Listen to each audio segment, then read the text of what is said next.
gas, this basically means he is forced to stick to MM because he doesn't have the gas to support Banshees, he doesn't have the gas to support tanks. Or more importantly, he can maybe produce like 1 Thor. Does he even have an armory? He does have the armory, and look for the factory to produce a Thor to counter these mutas. But without 4 gas, you're not gonna. There goes a 3rd gas for RedArchon. But basically, these 12 Mutalisks is just raining havoc. He does snipe the tech lab, but it's too late. The Thor is already on the way, and these Marines have to stim, and man, they really need a medic. Oh, and just as I said it, RedArchon is gonna swap his starport to this reactor. Look for him to pump out dual medvacs to heal up. But I hear banelings. Oh my god. 18 banelings. Actually, what Ice might do is actually take all these banelings and just smash them into this command center. That would firmly put him in the lead, because you need roughly 18 banelings to, because banelings do 80 damage to structures, and it only has 1,500 health.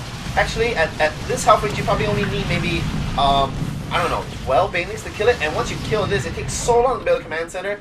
Ice with power so far ahead, and then Ice can basically do whatever he wants. He can go mass mutaling, he can transit into Brute Lords, which is very, very, very effective against Terrans, because well, you basically force the Terran to go Vikings, and then if he goes Vikings, then you just build a crap load of speedlings, and the Vikings are useless, and he used all his gas on Vikings. But there are 4 gases coming up for RedArchon. RedArchon needs to put 2 more guys on gas here, but until he can. Oh, and here comes the attack, and there's so many banelings, and this force is mainly Marines, and all the Marines are just dying. These medics are completely useless because these banelings do 2-shot the Marines. And looking at the army tab, here you have a 600 mineral army versus 2,002, and there are so many speedlings. He doesn't even need the banelings to kill the command center. The command center does fall, and this has to be GG for RedArchon, and there he goes. RedArchon does call it, and wow, what a game!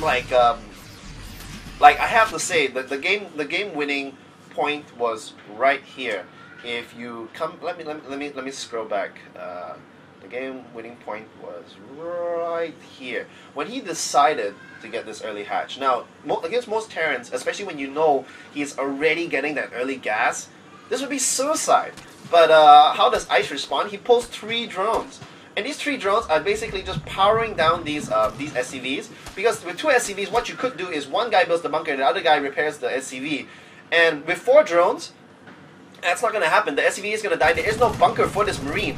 And these drones are just basically going to play delay, because there are 2 Marines, but we already see 4 Zerglings on the way. And the 4 Zerglings are going to be able to push Marines back, because Marines, remember, only have 45 health.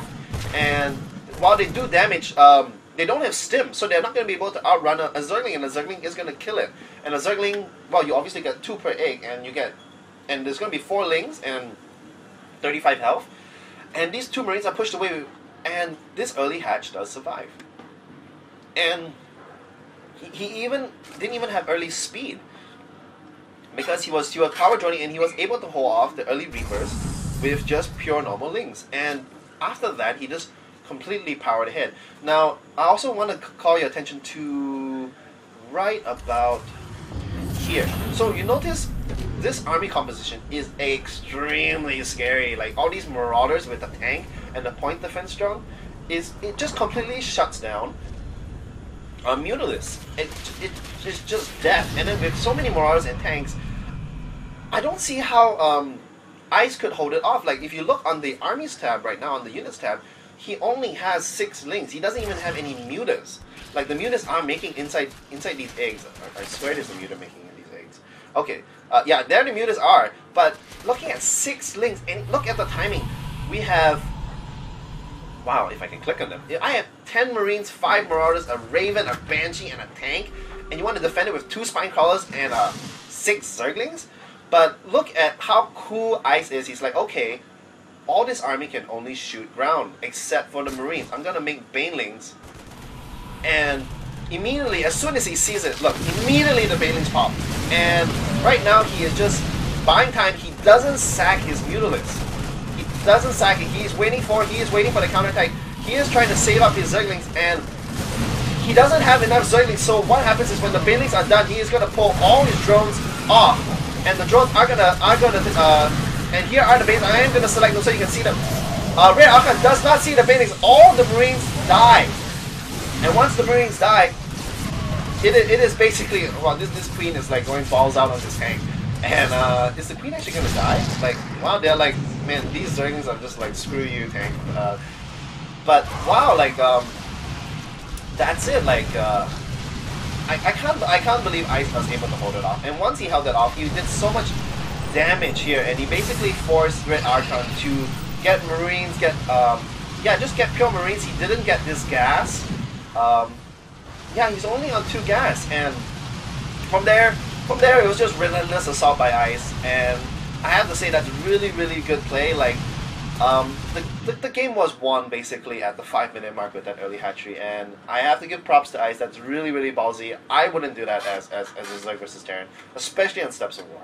But yeah, let's go on to game 2, and this is HD Phoenix signing out.